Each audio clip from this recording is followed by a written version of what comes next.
If you really want to help people with mental illness, read this very carefully. About 80% of the human body is water. The moon wields a very powerful influence on water and great water bodies. The influence is so great that it is the cause of the tides in the ocean.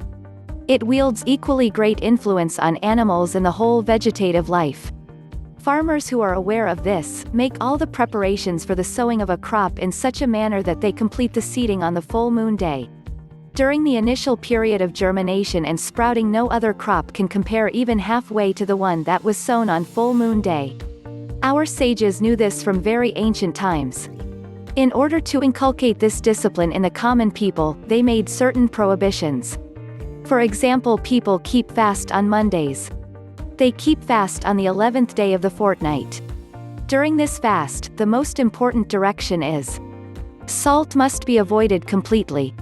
We know that the consumption of salt is not good for patients suffering from blood pressure, from heart troubles and some other ailments and maladies. The reason behind this prohibition is: the food that we take in for the maintenance of this body passes through 5 stages after being digested. The food taken on the 11th day of the fortnight is in the 3rd stage, at the level of the mind during the new moon day. The mental patient becomes very rash and unmanageable. The Greeks knew this. This is the reason why patients with mental diseases and illnesses were called lunatics. The moon is luna and activities pertaining to the moon lunar. So, for these patients, if you can control the intake of salt on these days, you will have done great service to them. Your satisfaction will be my reward. By treating us as human beings, first off. That's the most important thing. When my ex-fiancé found out I might be autistic, he told his entire family on Christmas Day of 2005, no less. His entire family has loved me, but thought I was just a little quiet around people I didn't know. Once he said that word, autistic, people physically backed away from me as if I were a contagion to be eliminated, as if I were a disease that could be caught. People were telling their small children, don't go near that person. I didn't even have a name anymore.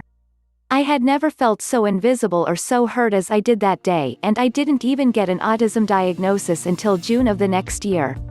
Only one person in his family still maintains any contact with me, sporadic as it may be. Secondly, is understanding and patience. Not every autistic is like another. For a while, I was told I was identical to my son, who is also autistic. Here, the clincher, my son also has bipolar type 2 mixed and severe without psychosis. I have no mental illness of any kind that we know of, although PTSD is highly suspected. My son has no empathy for others, whereas I can be overly empathic, even to a fault. My son has a total meltdown if his routine is changed in any way. I can handle it a lot better, probably because I've had a lot more life experience and practice. Third is education. If you really want to support an autistic person, learn about them. Spend time with the autistic community. Different autistics act differently. For example, I can pass off as an NT, unless you really know what you're looking for. Other autistics like my son cannot. Remember, like NTs, all of us are different in many ways, and we all must learn to coexist with those differences. Remember, if you really want to help and support us, keep this in mind above all else: don't be afraid of us. We're people, just like you. Treat us with dignity, love, and respect. Autism isn't a disease, so it's a poor example to use. Autism is a condition, in terms of your brain being wired in a certain way. In terms of how to help a person in that regard, your first step would probably be to remember that. Beyond that, it's worth remembering that there are all manner of autistic people out there on the planet, and each is different. There are non-verbal people who need near constant care, and then there's Temple Grandin, who has a PhD and is a global authority in her field. The sort of help one of those two people would need is likely to be entirely different from the sort the other would need. I would advise that you not let a mental illness define the person. There are a lot of mental disorders, so this answer would vary depending on the situation, the person, your relationship with the person, and the end result you are looking for. I will use me as an example. I have bipolar I. The symptoms manifested when I was about 16. My personality changed dramatically. I began drinking heavily. I was a wild child. Skip forward 40 years and I have learned my personality traits, quirks, strength and weaknesses. Struggling for many years, I worked on drinking and other habits that didn't serve me. Spent a lot of time in therapy. I could become paranoid, feel left out, sad or depressed. I would isolate and cut off all communication. But through the years I have had life-changing experiences and an epiphany that really changed my self-dialogue and increased my sense of self-worth.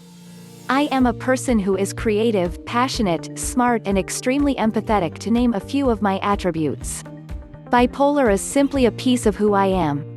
It doesn't define me. If there is a specific person in your life you wish to help, then you have to accept the person and how the illness manifests in them. Help them by explaining how some of their behavior concerns, frightens, confuses or hurts you. Talk to them, and if they need medical attention, help them get to a psychiatrist or social worker or call 911. Most importantly, create solid boundaries, as you would with anyone, and stick to them. Mental illness, mood disorders, disorders of the mind, every case is different. Don't define a person by their diagnosis, learn about the whole person.